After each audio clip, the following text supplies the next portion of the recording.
Good morning, guys. I am setting our welder up to go to a smaller wire. This is a 025 spool that I put in.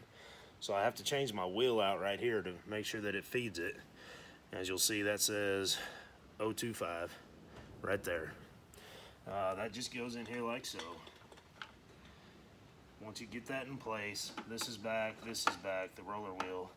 Next, what you'll have to do is get your wire out off your roll, and then you want to cut it as straight as possible. You want a nice, clean, straight end. Try not to bend anything, right? Just nice and straight. So I've got a nice straight end. Now I've got to feed it through under here, and it's going to go right across that, and it's going to feed into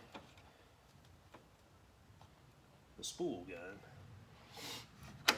So I'm going to lock that down there, pull that there.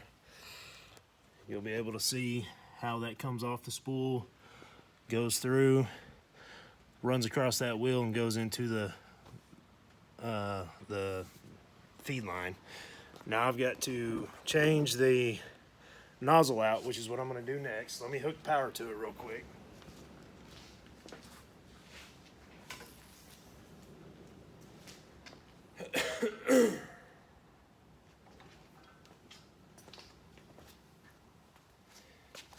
So I'll turn the power on.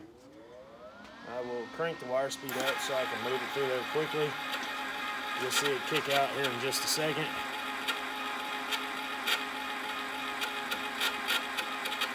And here it comes, right about now.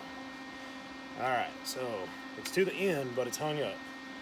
Part of that's because we have got to change that spool, that tip out right there. So as you can see, this tip's a little burnt, right? There we go. Get the light off the back of it for you. So we're going to change that out.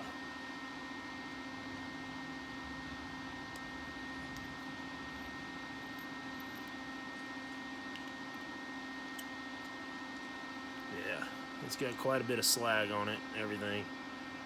So I'm going to get that changed out to the 025. This is a 035.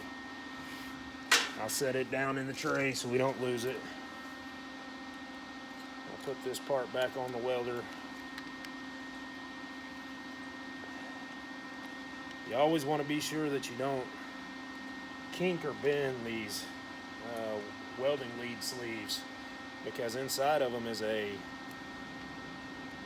spiral wound sleeve for it to go through, and if it can't go through that smoothly, it will cause issues with your welding. So now I've got a .025. Let me see if I can get that to where you guys can see it. .025 right there. It's not focusing, I'm sorry guys.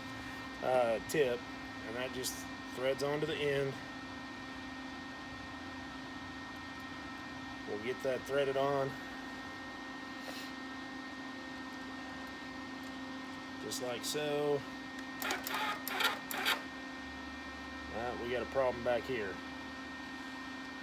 Okay, that's all right. This is the kind of stuff that you guys need to see so you know how to fix it if you run across it. So I'm just going to pull my line.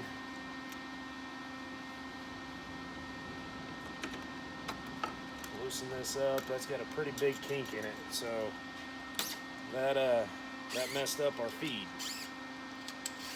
So I'm stripping the extra that it just broke. I'm stripping that off right here. I'm going to pull this back out. I'm going to recut it.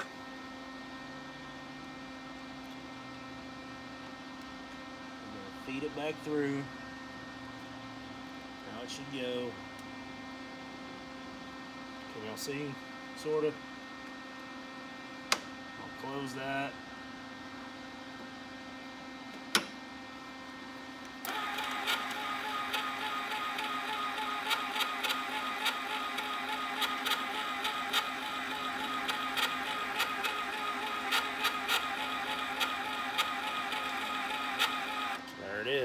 there's our wire. So let's make sure we get it fed through here. It may not be liking it because of the size of this tip being real small. And that's what I mean about making sure you've got a good clean cut. Because if your cut's a little flat or pinched, that's the kind of stuff that'll happen. Sometimes you got to go back,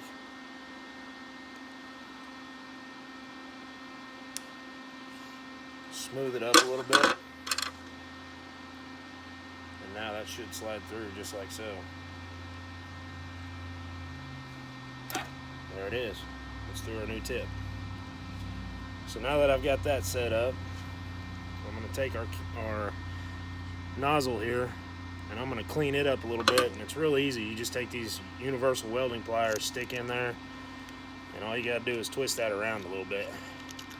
And that will kind of knock that slag loose. Just like so.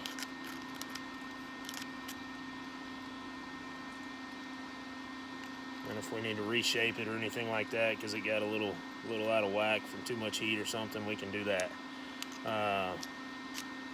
You can run a wire brush across it, get it really nice and pretty if you want to. Other than that,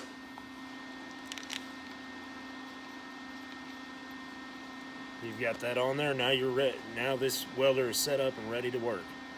Much better tip, much cleaner. So the initial setup is ready to go. I'll see you with the next one. Thanks.